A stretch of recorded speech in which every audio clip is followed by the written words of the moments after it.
Hello friends, future education world में आपका स्वागत है।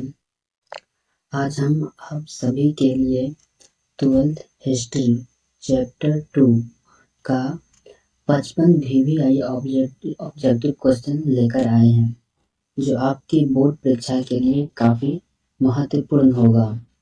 तो चलिए बिना समय गंवाए वीडियो को स्टार्ट करते हैं। आपकी स्क्रीन पर पहला सवाल है कि इंडिका किसकी रचना है। आपका ऑप्शन है चाणक्य, मेगास्थनीज, हर्षवर्धन या कालिदास।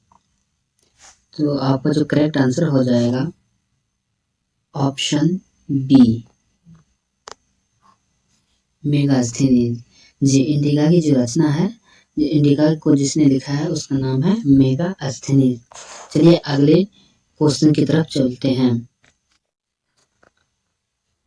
अगला क्वेश्चन है कि किस गुप्त शासक को लिच्छवी दोहित्र कहा जाता है। आपका ऑप्शन है ए समुद्रगुप्त, बी चंद्रगुप्त, सी कुमारगुप्त या डी स्कंदगुप्त। तो आपका जो राइट आंसर हो जाएगा ऑप्शन ए समुद्रगुप्त। जी, समुद्रगुप्त को ही लिच्छवी का दोहित्र कहा जाता है। दोहित्र का मतलब होता है नाती। तो चलिए अगले क्वेश्चन की तरफ चलते हैं। अगला क्वेश्चन है निम्न में से महिला संत थी मीरा, अंडाल, क्राइल या इनमें से सभी। तो इनमें से डी, इनमें से सभी। ये सवाल भक्ति आंदोलन से आ गया, कोई बात नहीं, हिस्ट्री का ही है। चलिए अब अगले क्वेश्चन की तरफ चलते हैं। अगला सवाल है कि धर्म की शुरुआत किसने की थी। चंद्रगुप्त मौर्य, विक्रमादित्य, अशोक या कनिष्क। तो आपको जो राइट आंसर हो जाएगा ऑप्शन सी, अशोक। हाँ, अशोक ने ही धर्म का शुरुआत किया था। चलिए अब अगले क्वेश्चन की तरफ चलते हैं। अगला क्वेश्चन है समुद्रगुप्त की तुलना किस यूरोपीय शासक से की जाती है।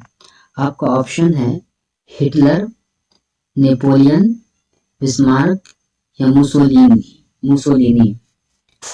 तो इस सवाल को जो करेक्ट आंसर हो जाएगा आपका ऑप्शन बी, नेपोलियन।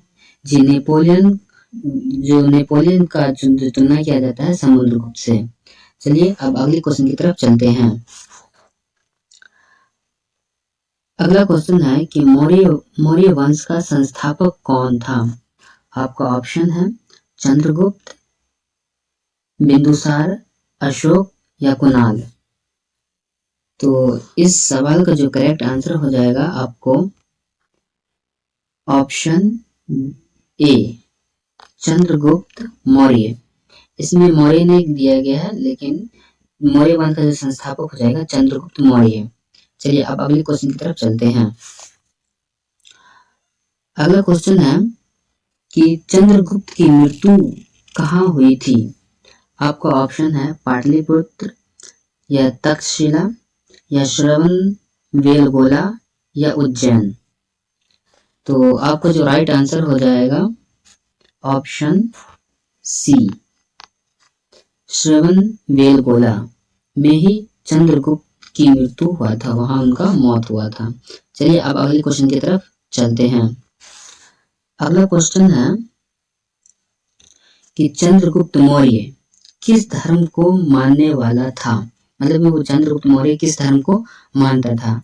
आपका ऑप्शन है बौद्ध धर्म, जैन धर्म, वैश्य धर्म, वैष्णव धर्म। तो इस सवाल को जो सही जवाब हो जाएगा आपका ऑप्शन बी, जैन धर्म। चंद्रगुप्त मौर्य जैन धर्म को फॉलो करता था। चलिए अब अगले क्वेश्चन की तरफ चलते हैं। अगला सवाल है कि मौर्य वंश का अंतिम राजा कौन था। आपका ऑप्शन है अशोक, कुणाल, संप्रति या वृहद्रथ।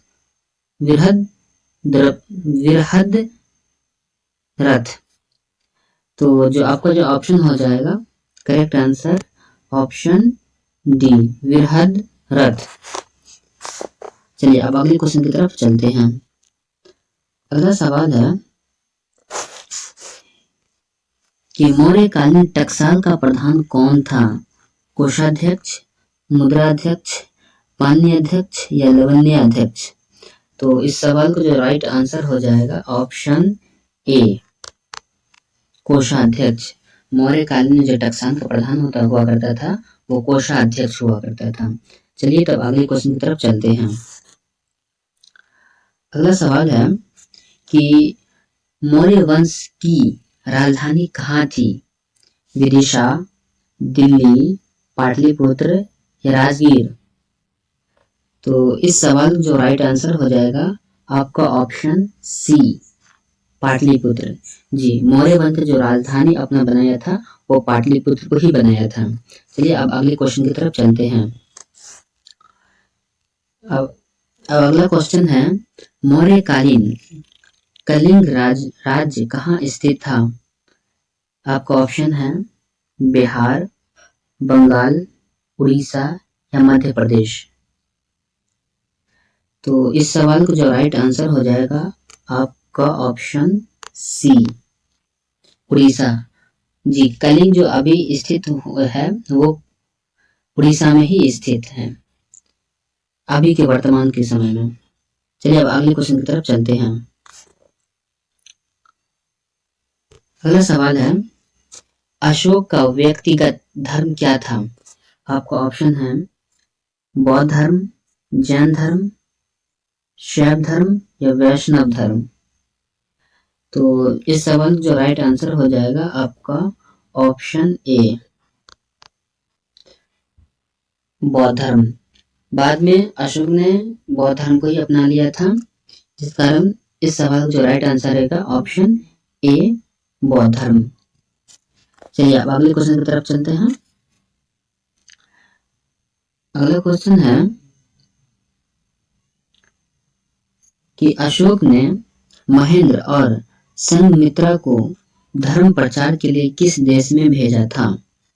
आपका ऑप्शन है जापान, मिस्र, वर्मा या इनमें से कोई नहीं? तो इस सवाल का जब राइट आंसर हो जाएगा आपको ऑप्शन डी इनमें से कोई नहीं। चलिए तो अब अगले क्वेश्चन की तरफ चलते हैं। अब अगला सवाल है अशोक किस वंश का शासक था? मतलब कि अशोक किस वंश का राजा था? नंद वंश, मौर्य वंश, गुप्त वंश या चोल वंश? तो इस सवाल का जो राइट आंसर हो जाएगा ऑप्शन बी मौर्य वंश।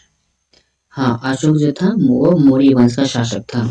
चलिए अब अगले क्वेश्चन की तरफ चलते हैं। अगला सवाल है किसने लिखा वास्तविक सुकर्म वो है जिससे प्रजा सुखी तथा प्रसन्न है? आपका ऑप्शन है मेगास्थनीज, चंद्रगुप्त, बिंदुसार या कौटिल्य? तो इस सवाल को जो राइट आंसर हो जाएगा आपका ऑप्शन डी कौटिल्य।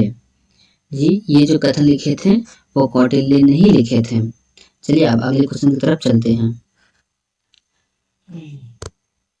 उम्मीद है कि आप सबको सही समझ में आ रहा होगा।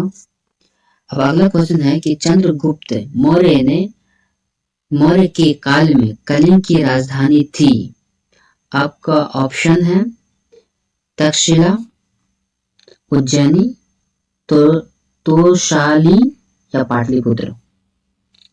तो जो आपका जो राइट आंसर हो जाएगा ऑप्शन सी तोशाली। चलिए अब अगले क्वेश्चन की तरफ। अगला क्वेश्चन है कि आर्यभट्ट कहाँ का वासी था? आपका ऑप्शन है मालवा, कश्मीर, तक्षशिला या पटना? इस सवाल का जो राइट आंसर हो जाएगा ऑप्शन डी पटना। आर्यभट्ट पटना का निवासी था। चलिए अब अगले क्वेश्चन की तरफ चलते हैं। अगला सवाल है भारत का प्राचीनतम ज्ञात अभिलेख कौन सा है? आपका ऑप्शन है सारनाथ का अभिलेख, गिरनार का अभिलेख, बोगजाकोई का अभिलेख या मथुरा का अभिलेख। तो इस सवाल का जो राइट आंसर हो जाएगा ऑप्शन सी, बोगजाकोई का अभिलेख। चलिए अब अगले क्वेश्चन की तरफ चलते हैं। इसे थोड़ा छोटा कर देते हैं। अब सवाल थोड़ा लंबा है। अब अगला सवाल है कि मेगास्थनीज किस यूनानी शासक के राजदूत के रूप में पाटलिपुत्र आया था? आपका ऑप्शन है सिकंदर, फिलिप, सेल्यूकस या डिमेट्रियस। तो इस सवाल का जो राइट आंसर हो जाएगा ऑप्शन सी, सेल्यूकस। जी, सेल्यूकस के साथ ही मेगास्थनीज जो पाटलिपुत्र आया था। चलिए अब अगले क्वेश्चन की तरफ चलते हैं। अगला सवाल है कि कलिंग युद्ध का वर्णन किस अभिलेख में किया गया है? आपका ऑप्शन है 10वें अभिलेख शिलालेख, 11वें शिलालेख, 12वें शिलालेख या 13वें शिलालेख। तो इस सवाल का राइट आंसर हो जाएगा आपको ऑप्शन डी, 13वें शिलालेख। जी, 13वें शिलालेख से ही कलिंग पर जो वार किया गया था, युद्ध किया गया था, उससे पता चलता है, अशोक के 13वें शिलालेख से। चलिए अब अगले क्वेश्चन की तरफ चलते हैं।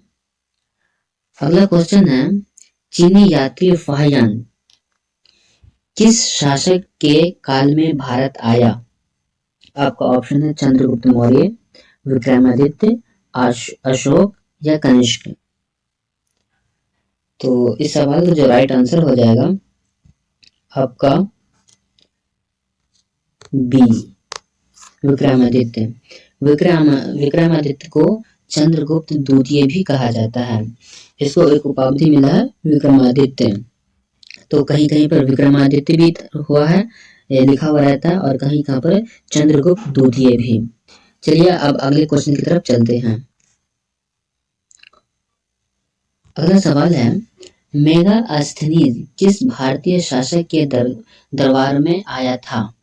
आपका ऑप्शन है अशोक, बिंदुसार, चंद्रगुप्त मौर्य या स्कंदगुप्त। तो इस सवाल का जो राइट आंसर, वो सही आंसर हो जाएगा आपका ऑप्शन सी, चंद्रगुप्त मौर्य। जी, चंद्रगुप्त मौर्य के ही शासन काल में जो मेगास्थनीज उसी के दरबार में आया था। चलिए अब अगले क्वेश्चन की तरफ चलते हैं। अगला सवाल है किस अभिलेख में सती प्रथा का उल्लेख मिलता है? आपका ऑप्शन है प्रयाग अभिलेख में, ऐरन अभिलेख में, मेहरौली का अभिलेख में या मथुरा अभिलेख में। तो इस सवाल का जो राइट आंसर हो जाएगा आपका ऑप्शन बी, ऐरन अभिलेख से पता चलता है सती प्रथा। सती प्रथा का मतलब होता है किसी का पति मर जाता है तो उसी के चित पर, उसी के बदन पर उसको, उसकी पत्नी को जला दिया जाता है। अब वो प्रथा हट चुका है। चलिए अब अगला क्वेश्चन है कि गुप्त वंश कब और किसके द्वारा शुरू किया गया? संवत कब और किसके द्वारा शुरू किया गया? आपका ऑप्शन है घटोत्कच 300 ईस्वी, श्रीगुप्त 309 या 310 ईस्वी, समुद्रगुप्त 324 ईस्वी या चंद्रगुप्त प्रथम 329 से 20 ईस्वी, 19 से 20 ईस्वी। तो इसका जो राइट आंसर हो जाएगा आपका option D, option D, Chandragupta प्रथम जो 319 से 320 ईस्वी। देखिए, गुप्त वंश का जो वास्तविक संस्थापक हैं वो चंद्रगुप्त प्रथम को माना जाता है, लेकिन ऐसे ही पूछा जाएगा कि गुप्त वंश का संस्थापक कौन है, तो वो हो जाएगा श्रीगुप्त। गुप्त वंश का जो संस्थापक हो जाएगा वो श्रीगुप्त हो जाएगा, लेकिन गुप्त वंश का वास्तविक संस्थापक जो होगा वो चंद्रगुप्त प्रथम को माना जाता है। तो इस ऑब्जेक्टिव के अनुसार, ऑप्शन के अनुसार चंद्रगुप्त प्रथम ही सही है। चलिए अब अगले क्वेश्चन की तरफ चलते हैं। अगला सवाल है, प्राचीन नालंदा विश्वविद्यालय के संस्थापक कौन थे? आपका ऑप्शन है अशोक, समुद्रगुप्त, स्कंदगुप्त या कुमारगुप्त। तो आपका जो राइट आंसर हो जाएगा ऑप्शन डी, कुमारगुप्त जी। नालंदा विश्वविद्यालय के जो संस्थापक थे वो कुमारगुप्त थे। चलिए अब अगले क्वेश्चन की तरफ चलते हैं। अगला सवाल है, भारतीय इतिहास का कौन सा काल स्वर्ण काल कहलाता है? आपका ऑप्शन है मौर्य काल, गुप्त काल, मुगल काल या अंग्रेज का काल, अंग्रेजों का काल। तो इस सवाल का जो राइट आंसर हो जाएगा आपका ऑप्शन बी, गुप्त काल जी। गुप्त काल को ही स्वर्ण काल माना जाता है, कहा जाता है। उस समय अर्थव्यवस्था बहुत ही अच्छी था और शिक्षा वगैरह भी बहुत अच्छा थे, जिस कारण से गुप्त काल को स्वर्ण काल कहा जाता है। आपका 28वां जो सवाल है वह है कि अर्थशास्त्र में कितने प्रकार के विवाहों का उल्लेख है? आपका ऑप्शन है 2, 4, 8 या 10। तो आपका जो राइट आंसर हो जाएगा ऑप्शन सी, 8। और दूसरा ऑब्जेक्टिव आता है कि मनुस्मृति में भी कितने विवाहों का उल्लेख है? तो उसमें भी 8 ही है और अर्थशास्त्र में भी 8 ही प्रकार के विवाह का उल्लेख किया गया है। चलिए अब अगले क्वेश्चन की तरफ चलते हैं।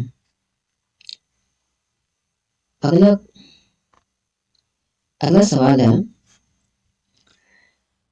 अर्थशास्त्र की रचना कब हुई थी?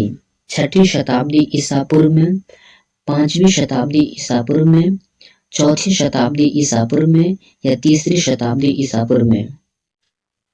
तो इस सवाल का जो राइट आंसर हो जाएगा ऑप्शन डी, 3री शताब्दी ईसा पूर्व में जो अर्थशास्त्र का रचना हुआ था, मतलब लिखा गया था। चलिए अब अगले क्वेश्चन की तरफ चलते हैं। अगला सवाल है, नालंदा विश्वविद्यालय के छात्र थे फाहियान, हेनसांग, हर्ष या कुमारगुप्त? तो इस सवाल का जो राइट आंसर हो जाएगा ऑप्शन बी, हेनसांग। नालंदा विश्वविद्यालय के जो छात्र रह चुके हैं इसमें हेनसांग, और नालंदा विश्वविद्यालय को बनाने वाले कौन थे? कुमारगुप्त, है ना। चलिए अब अगले क्वेश्चन की तरफ चलते हैं। अगला सवाल है, थोड़ा छोटा कर देते हैं। अगला सवाल है, किस गुप्त शासक को उसके सिक्के पर बीना बजाते हुए देखा गया है? आपका ऑप्शन है चंद्रगुप्त प्रथम, चंद्रगुप्त द्वितीय, समुद्रगुप्त या स्कंदगुप्त? तो इस सवाल का जो राइट आंसर हो जाएगा, आपका सही जवाब हो जाएगा, वो हो जाएगा ऑप्शन सी, समुद्रगुप्त को जी। समुद्रगुप्त को ही सिक्के पर बीना बजाते हुए देखा गया है। जिस समय वो शासन कर रहा था तो उस समय जो सिक्का चलाया था तो उस सिक्का में चित्र बना दिया गया था, जो जिसमें देखा गया कि समुद्रगुप्त वो बीना बजा रहे हैं। चलिए अब अगले क्वेश्चन की तरफ चलते हैं। अगला क्वेश्चन है कि उत्तर पश्चिमी भारत से प्राप्त अशोक के अभिलेखों में लिपि का प्रयोग किया गया है। आपका ऑप्शन है खरोष्टी लिपि, अरमाइक लिपि, खरोष्टी लिपि, अरमाइक लिपि, ब्राह्मी लिपि या इनमें से कोई नहीं। तो इस सवाल का जो आपका राइट आंसर हो जाएगा ऑप्शन ए, खरोष्टी लिपि जी। उत्तरी और पश्चिमी भारत में जो लिपि का प्रयोग किया गया है वो खरोष्ठी लिपि से ही। चलिए अब अगले क्वेश्चन की तरफ चलते हैं। अब अगला क्वेश्चन है, अशोक के कुल कितने अभिलेख अभी तक प्राप्त हुए हैं? मतलब खुदाई करके या किसी भी तरह अशोक की कितने अभिलेख अभी तक प्राप्त हुए हैं? आपको ऑप्शन है 35 अभिलेख, 30 अभिलेख, 40 अभिलेख या 44 अभिलेख। तो आपका जो राइट आंसर हो जाएगा, एकदम सही जवाब जो हो जाएगा आपका ऑप्शन डी, 44 अभिलेख। चलिए अब अगले क्वेश्चन की तरफ चलते हैं। अब अगला क्वेश्चन है, अशोक द्वारा प्रचारित बौद्ध धर्म कहाँ प्रचलित नहीं हुआ? आपको ऑप्शन है सीरिया, ब्रिटेन, श्रीलंका या जापान।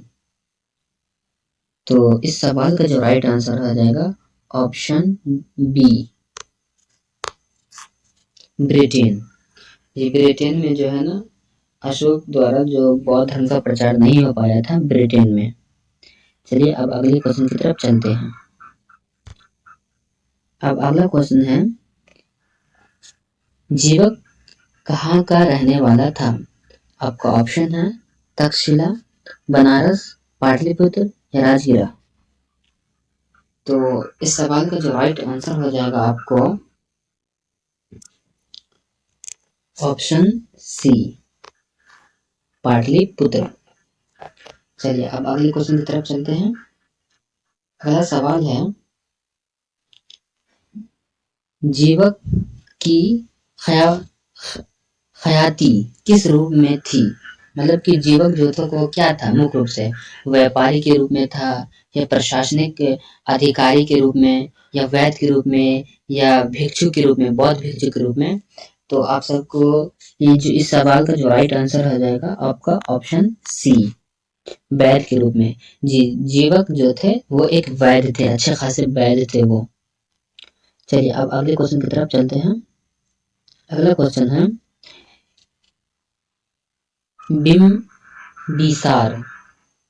बिम्बिसार का संबंध किस वंश से था?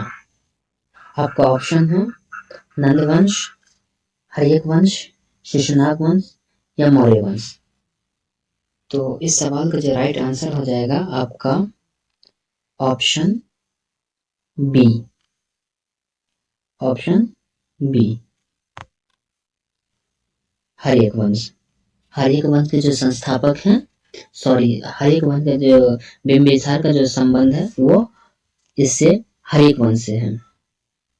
ये राइट आंसर हो जाएगा। चलिए अब अगले क्वेश्चन की तरफ चलते हैं। अगला सवाल है, तक्षशिला किस राज्य में स्थित था? आपका ऑप्शन है मगध, अंग, गंधार राज या मल राज। तो इस सवाल का जो राइट आंसर हो जाएगा ऑप्शन सी, गंधार राज्य में तक्षशिला विश्वविद्यालय स्थित था। चलिए अब अगले क्वेश्चन की तरफ चलते हैं।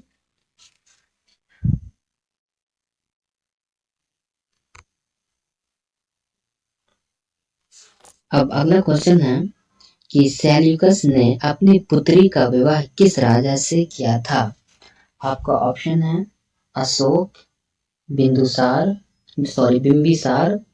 चंद्रगुप्त मौर्य या कनिष्क। तो सेल्यूकस ने जो अपनी पुत्री का विवाह किया था वो चंद्रगुप्त मौर्य से किए थे। ऑप्शन सी आपका करेक्ट आंसर हो जाएगा, जो मौर्य वंश के संस्थापक भी हैं। चलिए अब अगले क्वेश्चन की तरफ चलते हैं। अगला सवाल है, धर्म विजय का उल्लेख अशोक के किस शिलालेख में है? आपका ऑप्शन है 11वें, 12वें, 13वें या 14वें।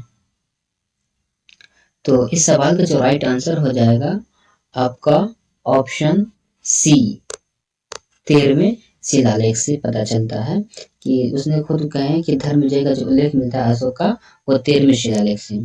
चलिए अब अगले क्वेश्चन की तरफ चलते हैं। अगला सवाल है, कालिदास किसके समकालीन थे? आपका ऑप्शन है अशोक, समुद्रगुप्त, चंद्रगुप्त द्वितीय या कनिष्क। तो इस सवाल का जो राइट आंसर हो जाएगा आपका ऑप्शन सी, चंद्रगुप्त द्वितीय के समकालीन माना जाता है कालिदास को। चलिए अब अगले क्वेश्चन की तरफ चलते हैं। अगला सवाल है, भारत का नेपोलियन किस शासक को कहा जाता है? आपका ऑप्शन है अशोक, समुद्रगुप्त, अकबर और आपका जो आखिरी ऑप्शन है चंद्रगुप्त मौर्य। तो इस सवाल का जो राइट आंसर हो जाएगा आपका ऑप्शन बी, समुद्रगुप्त को ही भारत का नेपोलियन कहा जाता है। चलिए अब अगले क्वेश्चन की तरफ चलते हैं, फटाफट करते हैं, कई क्वेश्चन बहुत ज्यादा हो चुका है, इस वीडियो में लॉन्ग वीडियो हो चुका है। चलिए अब अगला क्वेश्चन है कि मगध की प्राचीन राजधानी कहाँ थी? आपका ऑप्शन है पाटलिपुत्र, राजगिरा, वैशाली या गया। तो इस सवाल का जो राइट आंसर हो जाएगा आपको ऑप्शन बी, राजगिरा। जी, मगध का जो प्राचीनतम राजधानी वो पहले जो थी वो राजगिरा ही थी, उस बाद में बदल दिया गया। चलिए अब अगले क्वेश्चन की तरफ चलते हैं। अगला सवाल है कि मगध का प्राचीनतम राजवंश कौन था? मतलब कि सबसे पुराना राजवंश कौन था?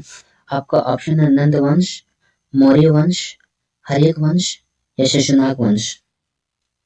तो इस सवाल का जो राइट आंसर हो जाएगा आपका ऑप्शन सी, हर्यक वंश। मगध का प्राचीनतम जो राजवंश कौन था? हर्यक वंश। चलिए अब अगले क्वेश्चन की तरफ चलते हैं। अगला सवाल है,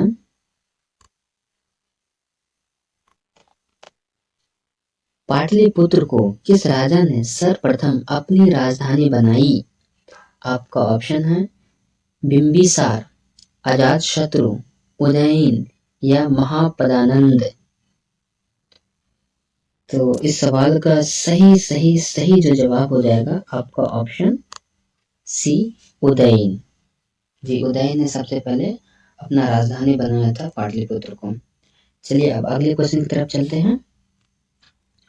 अगला सवाल है, पाटलिपुत्र नगर की स्थापना उदयन ने किस नदी के संगम पर की थी?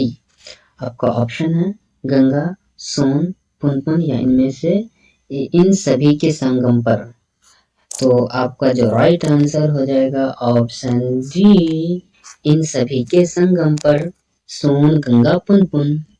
चलिए अब अगले क्वेश्चन की तरफ चलते हैं। अगला सवाल देखते हैं क्या है। अगला सवाल आओ, हाँ आ चुका है स्क्रीन पर, आपके स्क्रीन पर। अगला सवाल है कि रथ मुसल नामक आक्रमण यंत्र का प्रयोग किस जनपद में सबसे पहले किया गया? आपका ऑप्शन है काशी, वैशाली, मगध या कौशल। बहुत ही इम्पोर्टेंट क्वेश्चन।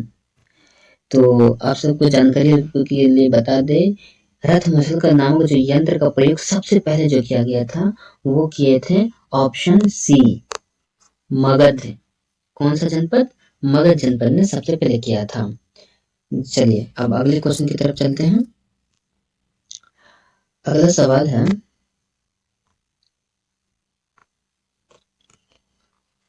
इलाहाबाद प्रशस्ति का लेखक कौन है?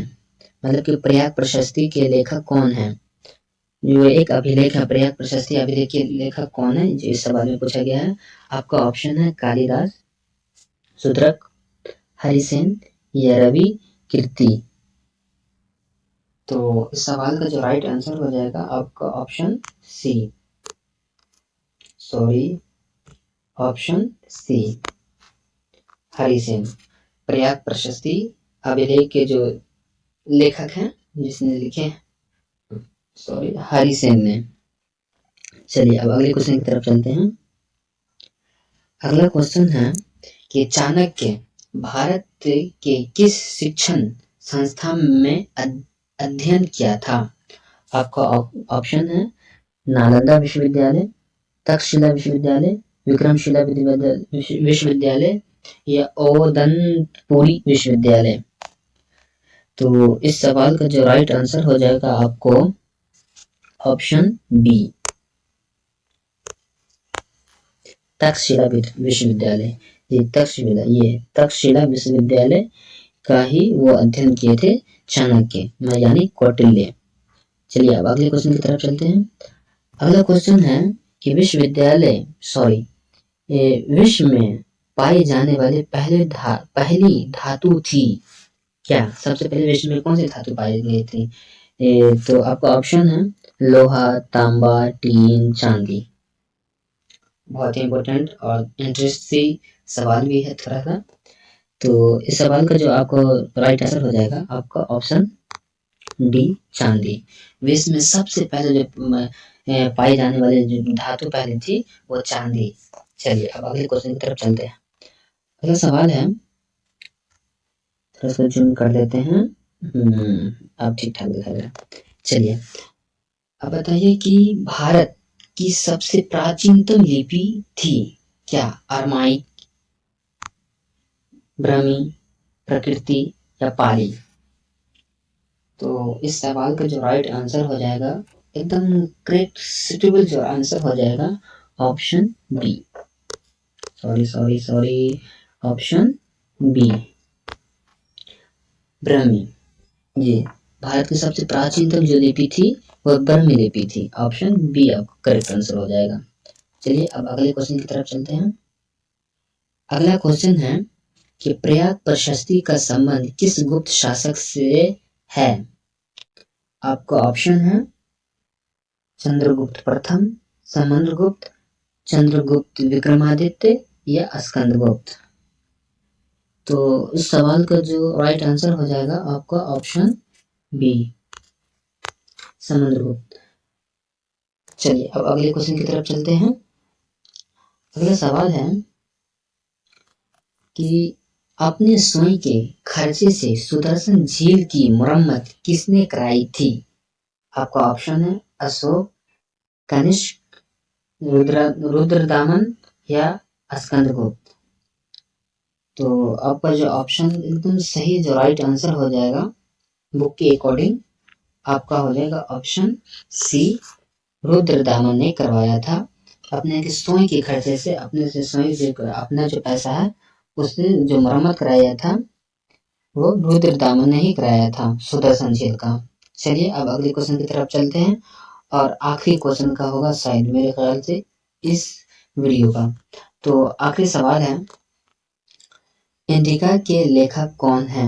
आपका ऑप्शन है कौटिल्य, मेगास्थनी, वानभट्ट या हरिसेन। तो इस सवाल का जो राइट आंसर हो जाएगा आपका ऑप्शन बी, मेगास्थनी। अब अगले क्वेश्चन लग रहा है आप क्वेश्चन खत्म हो चुका है। तो बस आज के इस वीडियो में इतना ही।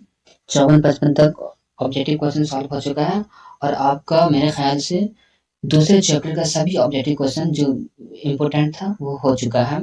आप वेट कीजिए, आपको बहुत ही जल्द मिल जाएगा ऑब्जेक्टिव क्वेश्चन चैप्टर 3 का।